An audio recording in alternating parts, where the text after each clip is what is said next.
pourrais commencer, genre. Ah, vous êtes là! Vous êtes là? Bienvenue! C'est ça, je Dans vais le cette mettre. pièce.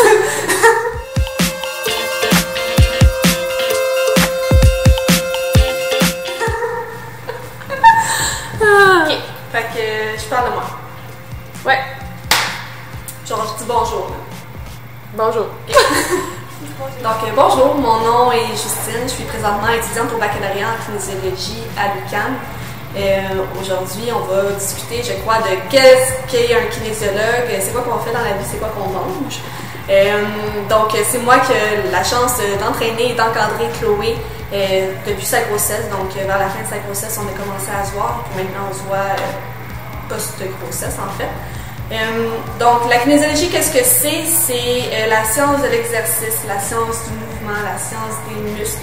C'est vraiment un bac, donc c'est un cheminement universitaire qui se déroule sur 3 ans, qui fait en sorte qu'on est kinésiologue. Puis en fait, qu'est-ce qu'on voit là-dedans? C'est vraiment tout ce qui est les trucs anatomiques, biomécaniques, du corps humain, physiologie de l'exercice, nutrition sportive, etc., etc., neurologie en fait, donc tout comment est-ce que ça fonctionne, les réactions au niveau biologique du corps pour qu'un mouvement se crée. Promotion de la santé également, on peut venir chercher là-dedans. Il y a beaucoup de recherches qui se fait au niveau de la kinésiologie pour savoir les réactions chimiques du corps, pour savoir les aspects neurologiques également. Donc il y a beaucoup d'avancées, c'est une profession qui agrandit. Ça fait environ 90 ans que ça existe, donc c'est vraiment en expansion. Et puis je trouve ça important en fait que les gens savent qu'est-ce qu'un kinésiologue pour vraiment s'assurer d'avoir le bon professionnel avec soi lorsqu'on est en processus de mise en forme. C'est super important. Donc là, je vais vous parler un petit peu de le rôle d'un kinésiologue dans un gym, dans un centre de mise en forme, dans une clinique privée en réadaptation et en performance. Donc un kinésiologue, qu'est-ce que ça fait? Tout d'abord, c'est sûr qu'il y a toujours une rencontre initiale avec vous afin de savoir en fait pourquoi est-ce que vous êtes présent devant nous, comment est-ce qu'on peut vous aider. Puis nous, par la suite, on va se fixer, c'est sûr, des objectifs pour votre mise en forme, pour votre réussite. Si jamais vous avez des objectifs de performance athlétique, si jamais vous êtes un athlète de haut niveau, on peut s'occuper de vous. Même si vous êtes monsieur et madame tout le monde, on peut également prendre charge de votre cas. Donc, il y a toujours une évaluation qui se fait, évaluation de la condition physique, évaluation musculo-squelettique, cardiovasculaire, voire même posturale à certaines fois, pour vraiment s'assurer que tout soit en ordre chez vous. Et puis, si jamais on voit des débalancements X, des complications X, bien, on va justement faire un plan d'action afin de régler ces problèmes-là et par la suite continuer au niveau de vos objectifs pour que vous les atteigniez de façon optimale, le plus rapidement possible et de la façon la plus sécuritaire possible.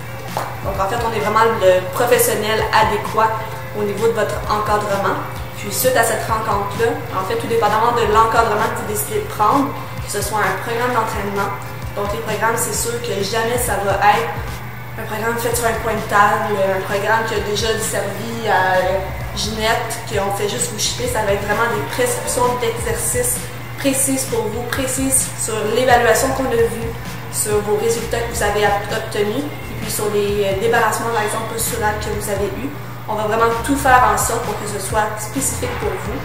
Puis par la suite, si jamais vous prenez de l'encadrement en entraînement, c'est sûr que vous avez la chance d'avoir un kinésiologue qui est là pour ajuster votre posture, ajuster votre technique.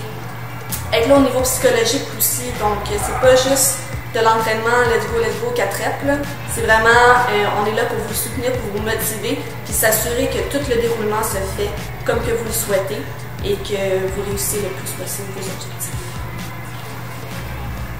Pour ce qui est de l'entraînement en grossesse, je pense qu'on a eu une question hier, Chloé, que si jamais je m'entraîne durant la grossesse, est-ce que ça va être plus facile pour moi d'accoucher?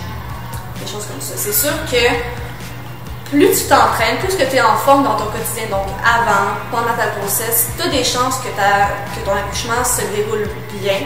Est-ce que c'est le cas pour tout le monde? Non, parce que tout le monde est fait différemment. C'est sûr qu'il est recommandé maintenant de vraiment se tenir en forme durant sa grossesse, donc d'aller à des fréquences d'exercice de faible intensité à modérée pour vraiment s'assurer de maintenir une bonne santé cardiovasculaire, une bonne santé des muscles, etc. Puis en fait, ça va juste vous faciliter, surtout le retour de la grossesse. Donc, comment est-ce que vous sentez dans votre corps suite à votre grossesse va avoir un meilleur retour. Donc, si jamais on est quelqu'un qui est habitué de s'entraîner, c'est sûr que c'est beaucoup plus facile de, je sais pas, perdre le poids qu'on a pris durant la grossesse ou raffermir nos muscles parce que notre corps a déjà enregistré cette information-là, donc il fait juste continuer à faire ce qu'il faisait avant.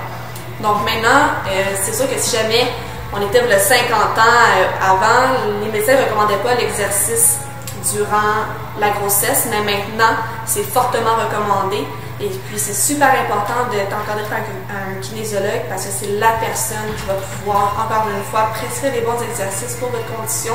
Puis, il y a certains protocoles à respecter lorsqu'on est enceinte, donc un rythme cardiaque à respecter, des types d'exercices, éviter tout ce qui est saut durant certains trimestres, etc. pour vraiment avoir une grossesse sécuritaire et que ce soit sécuritaire également pour le bébé. Aussi, il y a une situation qui arrive fréquemment lors de la grossesse, donc c'est la séparation des muscles transverses, donc au niveau de l'abdomen. Donc c'est un muscle des abdominaux en fait, ces fibres musculaires sont faites, est-ce qu'on le voit comme ça? Donc sont faites de ce sens-là. Puis qu'est-ce qui arrive souvent, c'est que lors de la grossesse, les fibres se séparent, ce qui vient faire ce qu'on appelle une diastase.